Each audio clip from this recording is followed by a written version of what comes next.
C'est ce qu'on appelle un document explosif que révèle cet après-midi le site français Mediapart. Le document qui prouverait que Kadhafi a bel et bien versé une somme de 50 millions d'euros pour financer la campagne 2007 de Nicolas Sarkozy. Nous avons atteint il y a quelques minutes le directeur de Mediapart, l'ancien directeur de la rédaction du Monde, Edwy Plenel. Il nous explique l'enquête de sa rédaction et pourquoi il estime qu'il s'agit désormais d'une véritable affaire d'État.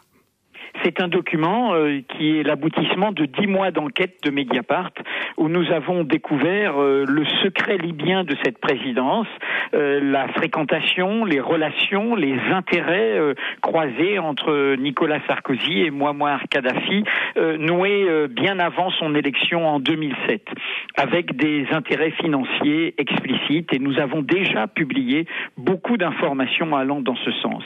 Dans ce contexte, nous avons finalement découvert des documents issus de la débâcle du régime libyen, dont ce document-là, qui est explosif, qui est une note faite par le chef des services extérieurs pour couvrir, ordonner et valider le fait de libérer, dans le cadre du fonds souverain des investissements africains du régime de Kadhafi, 50 millions d'euros afin de financer la campagne de Nicolas Sarkozy en 2007.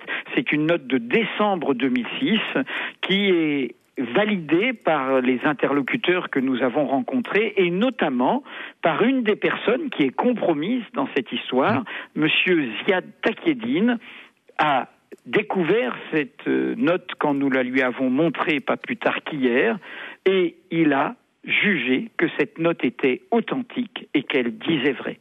C'est l'heure du billet politique d'Hubert Bertas. Bonjour Hubert. Bonjour. Et ce matin, vous nous parlez du pouvoir contre les officines. Oui, il y a décidément quelque chose de décalé dans l'idée que le monde politique se fait de la presse quand elle s'oppose à lui. Dernier exemple, Mediapart a publié un document tendant à accréditer la thèse d'un financement de la campagne de Nicolas Sarkozy par la Libye du colonel Kadhafi.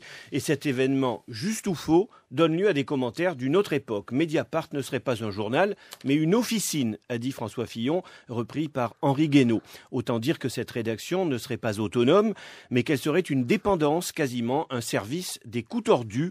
On peut comprendre, entre deux tours de la présidentielle, qu'une information aussi choquante, mettant en jeu un ancien dictateur plus ou moins terroriste et un candidat président, provoque de l'émotion, voire de la colère chez les partisans de ce dernier. On doit d'ailleurs admettre les critiques, toutes les critiques quand la presse est en question. Le privilège de dire doit aller avec le droit d'être remis en cause. L'information n'est pas un art décoratif consacré à composer des enluminures à la gloire des pouvoirs, mais au contraire une bataille permanente destinée à remonter au grand jour des vérités enfouies, donc dérangeantes. Il est par conséquent naturel, voire légitime, que les pouvoirs, quand ils sont dans le collimateur, se défendent et contre-attaquent. Encore faut-il qu'ils ne se trompent pas d'époque. Mediapart n'est pas une officine, c'est un journal diffusé sur Internet. Il faudra bien s'y faire. Ce journal a acquis une crédibilité en sortant des affaires, Karachi ou Bettencourt par exemple. Dans les deux cas, ces informations ont été assez étayées pour que la justice enquête puis mette en examen les personnalités citées dans les reportages. Ce palmarès ne prouve pas, bien entendu, que le dernier document publié soit authentique. On verra.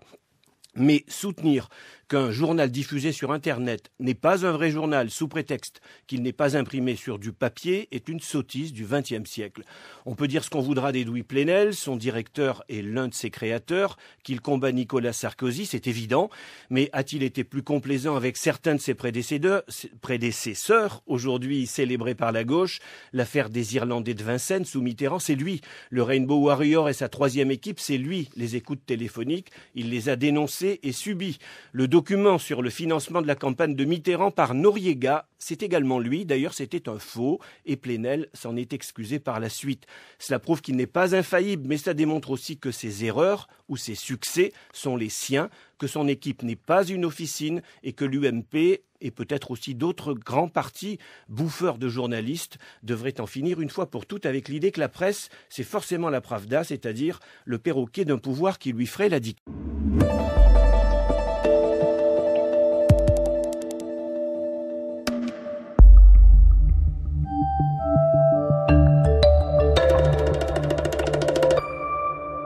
Bonjour Nathalie Bonjour, je Kosciusko-Morizet. confirme que le billet d'Hubert Huertas c'était très politique. Alors on n'est pas déçu sur une radio qui est quand même une radio du service public. Bon, c'est vrai que le président a jugé utile de se mêler politique et d'appeler à voter François Hollande, c'est quand même mystérieux. Mais on n'est pas déçu d'entendre des choses pareilles tôt le matin. Mais je vous ai pas coupé, monsieur Huertas, donc je finis. C'est mensonger ce que vous dites. Vous dites Nicolas Sarkozy ou l'équipe de campagne de Nicolas Sarkozy ou l'UMP dénonce Mediapart parce que c'est pas un journal écrit. Pardon, c'est débile. C'est débile. Moi, j'ai été secrétaire d'État au numérique. Ça a été fait, ça a été dit, ça a été dit dans le passé, ça a notamment été dit. C'est pas le motif. On a dit que c'était un blog au moment de l'affaire Bettencourt. Mais c'est pas le motif. Nous dénonçons, moi je dénonce Mediapart en l'occurrence, comme officine, le mot a bien été utilisé, parce que Mediapart, en pleine campagne électorale, sort un document qui est contesté par la personne qui en serait l'auteur, qui dit ne pas l'avoir écrite, par la personne qui en serait destinataire, qui dit ne pas l'avoir reçue, avec pour seul témoin de moralité un intermédiaire dont tout le monde s'accorde à dire qu'il est douteux, et qui appelle par ailleurs à voter François Hollande. Bon, on comprend que ce soit au moins contestable, et ça n'a absolument aucun rapport avec le fait que Mediapart est un pure player. Il y a des pure players formidables qui sont absolument pas contestés dans ce qu'ils font. C'est de très mauvaise foi de ramener la contestation à ça, probablement pour ne pas vouloir pointer du doigt le problème. Le problème, c'est qu'un document dont l'auteur dit qu'il l'a pas écrit et dont le destinataire dit qu'il l'a pas reçu, franchement, on peut avoir un doute sur sa qualité. Pourquoi dites-vous que c'est une officine, et qu'est-ce qu'une officine?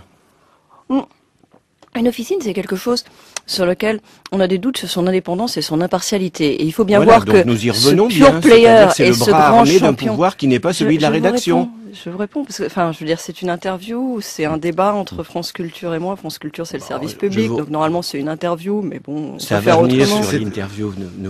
Nathalie Kosciusko-Morizet. Non mais Nathalie Kosciusko-Morizet, je vous laisse finir votre phrase. Je relève seulement, je vous remercie. Je relève seulement que Mediapart a des obsessions et que l'information, normalement, c'est pas l'obsession, même si ça rime. Mediapart s'attaque systématiquement à Nicolas Sarkozy dans des conditions, vous l'avez relevé, qui ont pas toujours été considérées comme parfaites par le passé. C'est le moins qu'on puisse dire. Il y a bien des choses qui n'ont pas été parfaites ou très déontologiques de ce qui a été fait par Mediapart. Et là, ce document sorti en pleine campagne présidentielle, encore une fois un document dont l'auteur dit je l'ai jamais écrit, le destinataire dit je l'ai jamais reçu, c'est quand même un peu louche.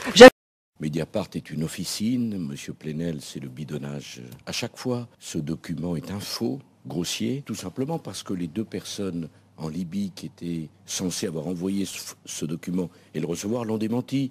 Tout le monde le sait. Alors Mediapart dit qu'ils ne sont pas crédibles. Pardon, ce qui n'est pas crédible, c'est Mediapart.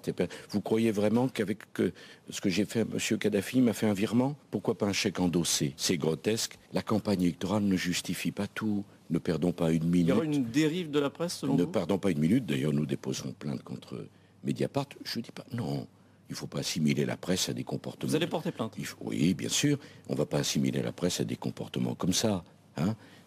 Mais il y a une partie de la presse, une partie des médias, et notamment le site en question, dont je me refuse même à citer le nom, qui sont prêts à bidonner des documents pour ça. Et honte à tous ceux qui l'ont exploité. Cette plainte, elle sera déposée quand? Avant la fin de la campagne, après? Avant la fin. Vous savez, dans la vie, tout ne se vaut pas. Il y a une morale. Ceux qui mentent, ceux qui font défaut, doivent être condamnés par la justice. Nicolas Sarkozy bien décidé donc à en découdre avec Mediapart, que l'UMP accuse d'être une officine financée par de riches amis de François Hollande. Mediapart, dont le directeur Edwy Plenel dit attendre avec sérénité un éventuel procès. Il l'a dit à Sarah Guibaudou. C'est une curieuse conception de la démocratie qu'un président de la République qui, pendant tout son quinquennat, a refusé de répondre aux questions sur les affaires qui le concernaient, quelques jours avant le second tour, n'a comme seule réponse que de poursuivre un journal indépendant. Par ailleurs, M. Nicolas Sarkozy s'appuie sur deux démentis du document que nous avons publié. Ces deux personnes, M. Bachir Saleh et M. Moussa Koussa, sont aujourd'hui protégés par la France et par son allié le Qatar.